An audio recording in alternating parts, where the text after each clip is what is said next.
और आज एक्ट ऐसा बना हुआ है कि जिसके पोजीशन में जगह है उससे वापस वक्फ बोर्ड ले सकता है, लेकिन ये सब मिली भगत है चेयरमैन पूरे मेंबरों की, इसलिए इसके ऊपर ध्यान दिया नहीं जाता। जो आवाज उठाता है उसका मुंह बंद कर दिया जाता है, उस तक घूस बोलो या कुछ लालच बोलो या जमीन बोलो या जायदाद बोलो पहुंच जाती है, इसलिए आवाज उठा के आवाज बंद कर दी जाती है। लेकिन मैंने जैसे आपको कहा कि अगर कोई शख्स आवाज उठा रहा है और बाद में खामोश हो जा रहा है तो आप समझ लीजिए कि मैनेज हो गया, चाहे वो अफसर खान क्यों नहीं होता। अगर अफसर खान वक्फ की प्रॉपर्टी पे आवाज उठा रहा है और किसी आवाज उठाने के बाद में अगर अफसर खान खामोश बन जा रहा है तो अफसर खान मैनेज होगा। धीरू भाई अंबानी 500 करोड़ 1000 करोड़ देने की बात करते हैं, तो बड़े बड़े चेयरमैन मेंबर वक्फ के जितने भी मेंबर है सारे मैनेज हो जाते हैं। अगर मैं आवाज उठा के अगर मैं खामोश हो रहा हूं तो समझ लीजिए कि मैं मैनेज हो गया।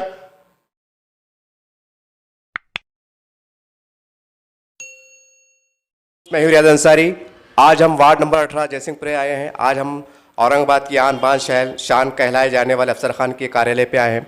आज हमारा आने का मकसद ये है कि आज शहर में आप सब जनता जानती है कि लॉकडाउन की वजह से आज गरीब जनता बहुत परेशान है और उसके कारण आज गरीब जनता कई अनेक समस्याओं से जूझ रही हैं।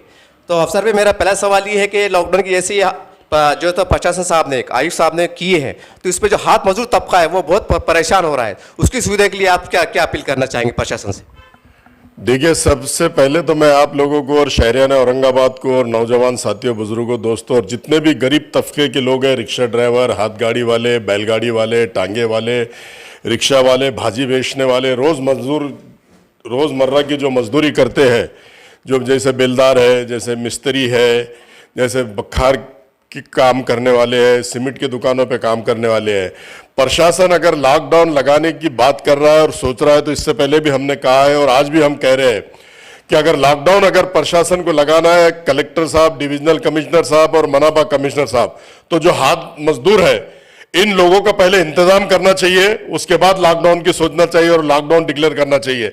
अभी उन्होंने जो लॉकडाउन किया है रात के 11 बजे से सुबह 6 बजे, लेकिन मैं फिर एक बार डिविजनल कमिश्नर साहब, कलेक्टर साहब, पुलिस कमिश्नर साहब और मनापा कमिश्नर साहब से गुजारिश करता हूं, विनंती करता हूं, रिक्वेस्ट करता हूं कि लॉकडाउन के बारे में सोचे ना, प्रिकॉशन लेने के लिए लगाइए। जितने भी लोग आज शहर में काम कर रहे हैं, लोग घूम रहे हैं, जहां ज्यादा भीड़ है उस पर अंकुश लगाइए। लॉकडाउन लगाना हमने इससे पहले भी कहा है कि इसका उपाय नहीं है, और लॉकडाउन लगाना ही अगर आप सोच रहे हैं और समझ रहे हैं कि इससे कोरोना कम होगा, तो मैं समझता हूं कि हरगिज ये आपकी जो सोच है ये सरासर गलत है। हाँ, प्रिकॉशन लेने लगाइए, मास्क कंटिन्यू हर कंपलसरी कीजिए, सैनिटाइजर कंपलसरी कीजिए, 100-200 लोग जहां जम रहे हैं उसके ऊपर अंकुश लगाइए। जो लोग राजनीतिक हैं उनके ऊपर पाबंदी लगाइए, मोर्चे, धरने, आंदोलन, जैसे आपने कहा कि शादी के अंदर शादी हॉल, ये सब बातें सही है, लेकिन टोटल लॉकडाउन लगाना और लॉकडाउन के बारे में सोचना, और अगर लगाने की आप बात कर रहे हैं तो पहले रोजमर्रा के जो लोग हैं, गरीब जो लोग हैं, इनका इंतजाम कीजिए और उसके बाद लॉकडाउन की सोचिए और लॉकडाउन डिक्लेयर कीजिए, ऐसा मैं कहता हूं। सर, जैसे कि कमिश्नर साहब बता रहे हैं कि वे हाथ धोइए, मास्क लगाइए और सोशल डिस्टेंस का पालन कीजिए, लेकिन ये भी सच्चाई है कि खासकर जो सलम बस्तियां हैं मुसलमानों की, वहां पर आज गंदगी बहुत दिखाई देती है, गंदा पानी रोड पे दिखाई देता है। क्या आपको नहीं लगता सर कि इससे भी एक तरह की बीमारी जन्म लेती है, उसके ऊपर प्रशासन को ध्यान देना चाहिए? देखिए, आज शहरी औरंगाबाद में महानगर पालिका में प्रशासन का राज है।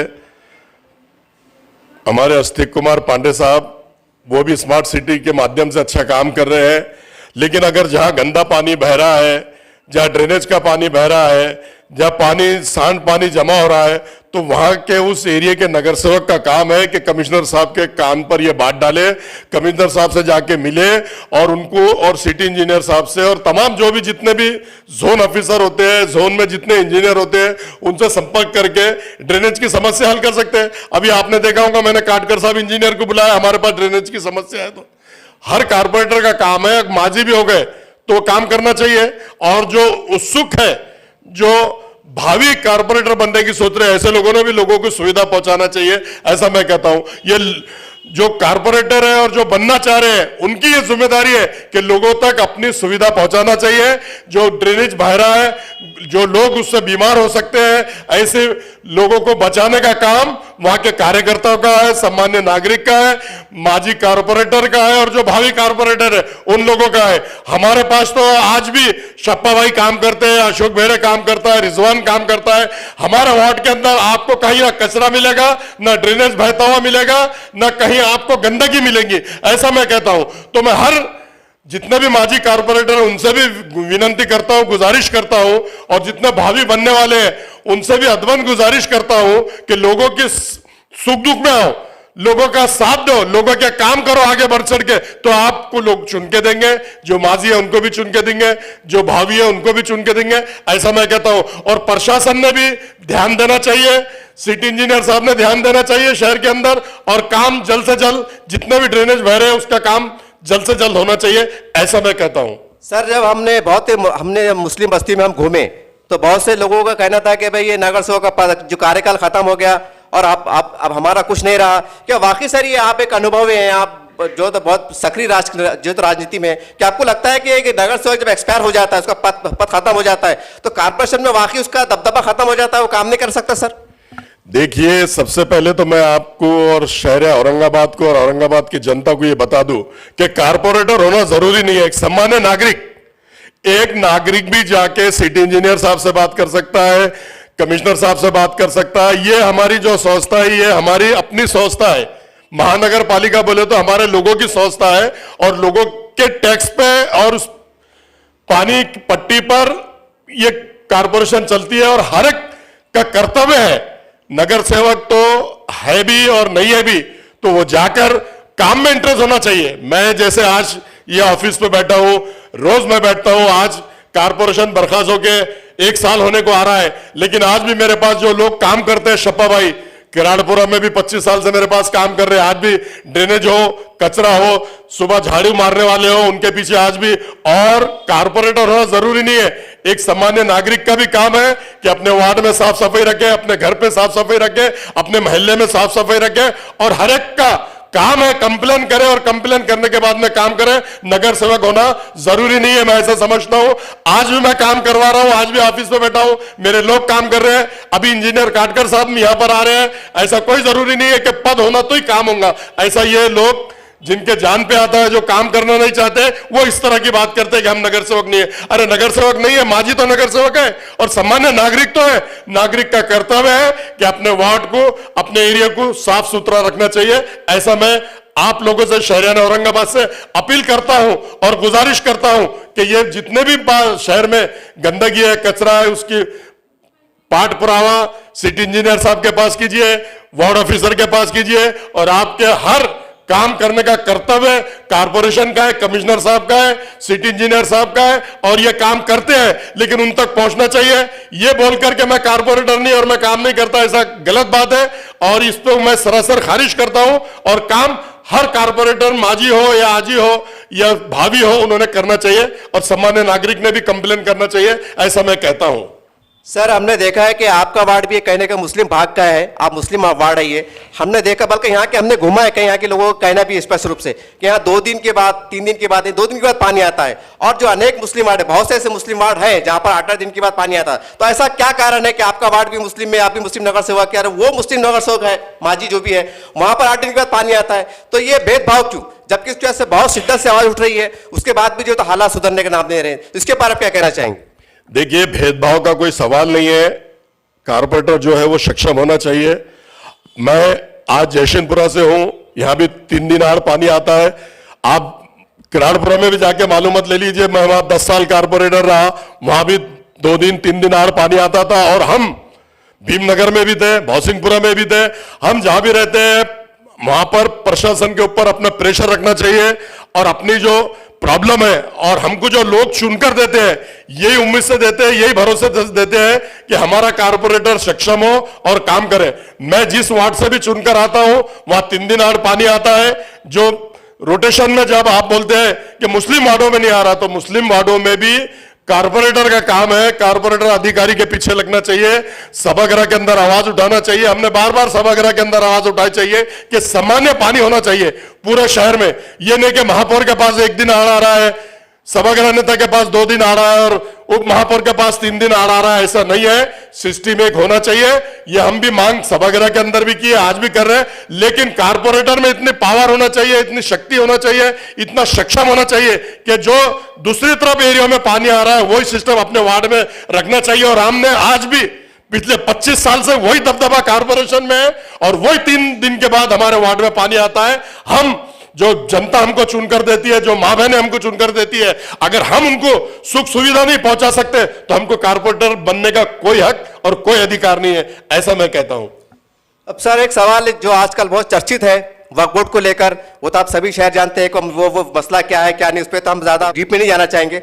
लेकिन आप कांग्रेस के हैं और औरंगाबाद शहर के सीनियर आपके नेताओं में आपको शुमार होता है। तो आज हम जब सर्वे पे थे तो बहुत से मुसलमानों की और गरीब मुसलमानों की एक ऐसी आवाज है, शेख साहब है, उसमें आप भी बहुत शामिल है, कांग्रेस के बड़े बड़े नेता शामिल है, कि आप जैसे लोग अगर मिलकर आवाज उठाए तो औरंगाबाद में जो अतराफ में जो खाली पड़ी हुई वक्फ की जमीन आती है वहां पर जो खाली पड़ी हुई जो जिस पे विवाद नहीं है वहां पर मुसलमानों को बिठाया जा सकता है। क्या सर ऐसा हो सकता है कि ये अगर हम आप सब मिलकर ये कोशिश करें तो ये काम आसान हो जाए और गरीबों को फायदा हो? देखिए, इससे पहले भी हमने वक्फ बोर्ड के लिए, कब्रस्तानों के लिए, ईदगाह के लिए करोड़ों रुपए का काम कारपोरेशन से किया है और करते आए हैं। लेकिन जितनी भी जमीनें आज जो लोगों के पोजीशन में है, जो लोगों ने एक्वायर करके बैठे, बड़े बड़े लोगों ने एक्वायर करके बैठे, इसमें मिली भगत है।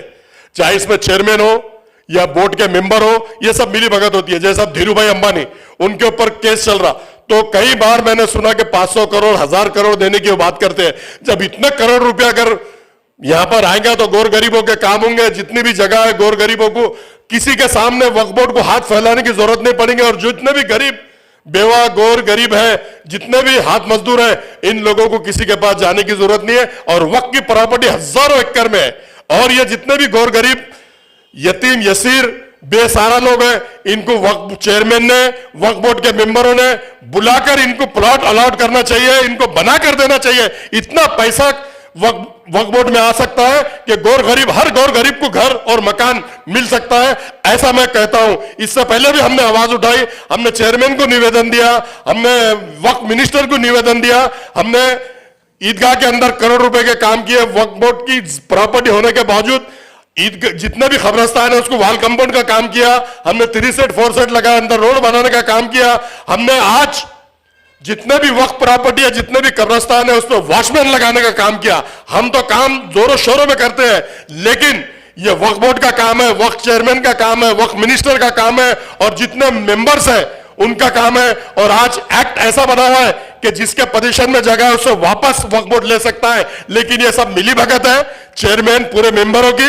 इसलिए इसके ऊपर ध्यान दिया नहीं जाता। जो आवाज उठाता है उसका मुंह बंद कर दिया जाता है। उस तक घूस बोलो या कुछ लालच बोलो या जमीन बोलो या जायदाद बोलो पहुंच जाती है, इसलिए आवाज उठा के आवाज बंद कर दी जाती है। ये अगर सही ढंग से आवाज उठाए और उस पर सही निर्णय तक पहुंचे तो गोर गरीब यहां बेघर नहीं रहेगा, बेसहारा नहीं रहेगा, यतीम यसीर किसी के सामने हाथ नहीं भरेगा। इतनी प्रॉपर्टी वक्फ बोर्ड की है।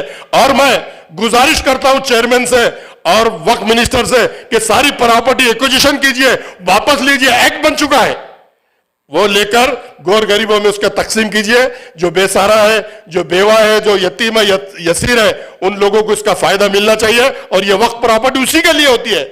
जितने भी लोगों ने वक्फ किया है, ये गोर गरीब बेवा बेकस इनके काम आना, इनके दुख सुख दुख में काम आना, इसके लिए वक्फ की हुई प्रॉपर्टी है।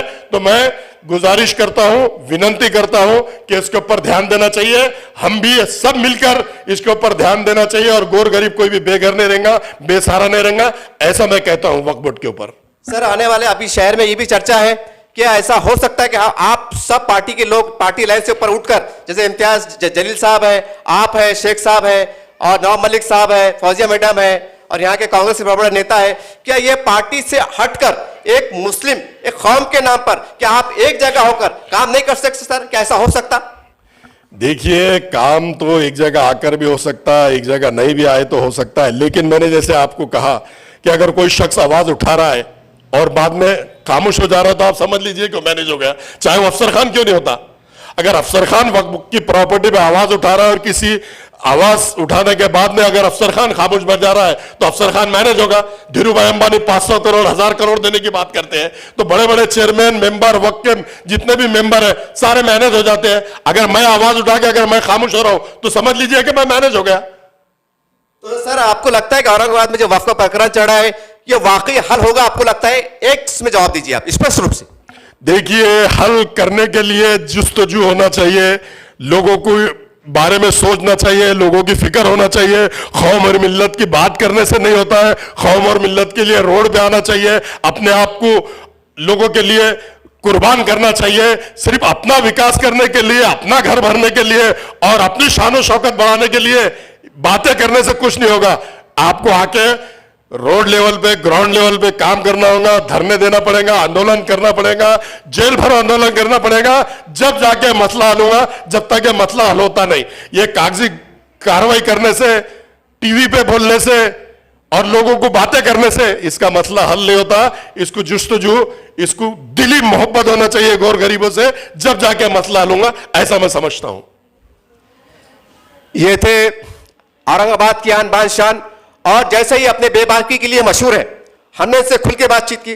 और इस विषय पर खैर ये लॉकडाउन तो आते रहेगा क्योंकि एक लंबा प्रोसीजर है, लेकिन कहीं ना कहीं औरंगाबाद के जिले के, और हम समझते पूरे महाराष्ट्र के गरीब मजलूम मुसलमानों की एक दर्द, एक आवाज, एक उनके सवाल को हमने इनसे पूछा है और इन्होंने बहुत खुल के बताया कि जो आवाज उठाते हैं उनको अमली तौर से आगे आने की जरूरत है। और जैसा इन्होंने खुद कहा, एक बहुत बड़ी बात की थी बातों बातों में कि अगर अफसर खान आवाज उठाता है और वो आवाज अगर बंद हो जाती है तो कहीं ना कहीं ये मैनेज हो जाते हैं। ये एक बहुत बड़ा उदाहरण, एक बहुत बड़ा सिग्नल उन्होंने दिया है। हम समझते हैं कि वो तमाम नेतागंज जो आवाज उठा रहे हैं, जो सक्रिय है और जो चाहते हैं कि वक्फ के लिए काम करें, तो उनको चाहिए कि बहुत ईमानदारी के साथ, बेबाकी के साथ और खुलकर वो ऐसा काम करे कि आम मुसलमान को समझ में आए कि जो आवाज उठा रहे हैं, जिनकी तरफ से आवाज उठ रही है, वो काम कर रहे हैं और वो काम पे लग चुके हैं और यकीनन आने वाले दिनों में मुसलमानों को इसका लाभ मिलेगा। हम समझते हैं कि ऐसा होने वाला है जैसा इन्होंने कहा, लेकिन जैसे इन्होंने इशारों में दिया कि मैनेज हो जाते हैं, ये एक बहुत बड़ा सवाल है। और ये सवाल को हम समझते हैं कि आम जनता यानी कि मुसलमानों ने अपनी अपनी ओर से, अपने व्हाट्सएप से, अपने फेसबुक से आवाज उठाना चाहिए। हमारे पास लोकशाही है, जमहूरियत है, जमहूरियत का पूरा फायदा उठाते हुए, कानून का, वक्फ का पालन करते हुए और वक्फ कानून की मालूमात रखते हुए इसके ऊपर मुनज़्ज़म तरीके से काम करने की जरूरत है।